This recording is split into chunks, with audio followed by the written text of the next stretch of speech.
जय जय श्री राधे दोस्तों। पौराणिक कथाओं के क्रम को आगे बढ़ाते हुए प्रस्तुत है आपके सामने आज की कथा।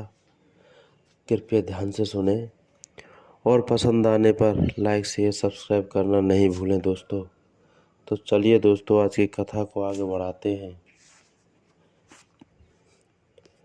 महाभारत का युद्ध चल रहा था। एक दिन दुर्योधन के व्यंग्य से आहत होकर भीष्म पितामह घोषणा कर देते हैं कि मैं कल पांडवों का वध कर दूंगा। उनकी घोषणा का पता चलते ही पांडवों के शिविर में बेचैनी बढ़ गई। भीष्म की क्षमताओं के बारे में सभी को पता था, इसलिए सभी किसी अनिष्ट की आशंका से परेशान हो गए। तब श्री कृष्ण ने द्रौपदी से कहा, अभी मेरे साथ चलो। श्री कृष्ण द्रौपदी को लेकर सीधे भीष्म पितामह के शिविर में पहुंच गए। शिविर के बाहर खड़े होकर उन्होंने द्रौपदी से कहा कि अंदर जाकर पितामह को प्रणाम करो। द्रौपदी ने अंदर जाकर पितामह भीष्म को प्रणाम किया तो उन्होंने अखंड सौभाग्यवती भव का आशीर्वाद दे दिया। फिर उन्होंने द्रौपदी से पूछा कि वत्स, तुम इतनी रात में अकेली यहाँ कैसे आई हो? क्या तुमको श्री कृष्ण यहाँ लेकर आए हैं? तब द्रौपदी ने कहा कि हाँ, और वे कक्ष के बाहर खड़े हैं। तब भीष्म भी कक्ष के बाहर आ गए और दोनों ने एक दूसरे को प्रणाम किया।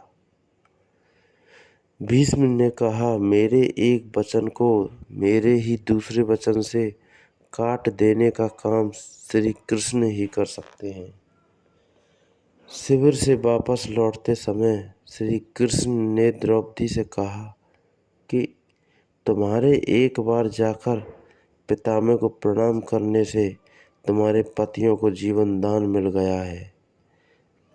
अगर तुम प्रतिदिन भीष्म, धृतराष्ट्र, द्रोणाचार्य आदि को प्रणाम करती होती और दुर्योधन, दुशासन आदि की पत्नियां भी पांडवों को प्रणाम करती होती तो शायद इस युद्ध की नौबत ही न आती।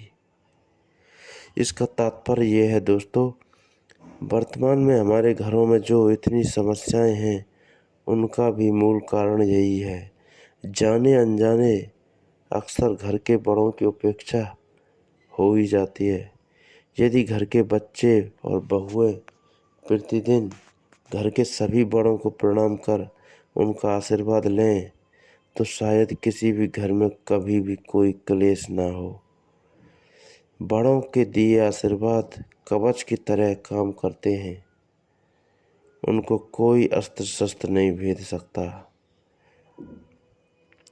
तो दोस्तों, कहानी अगर पसंद आई हो तो लाइक शेयर सब्सक्राइब करें। जय जय श्री राधे दोस्तों।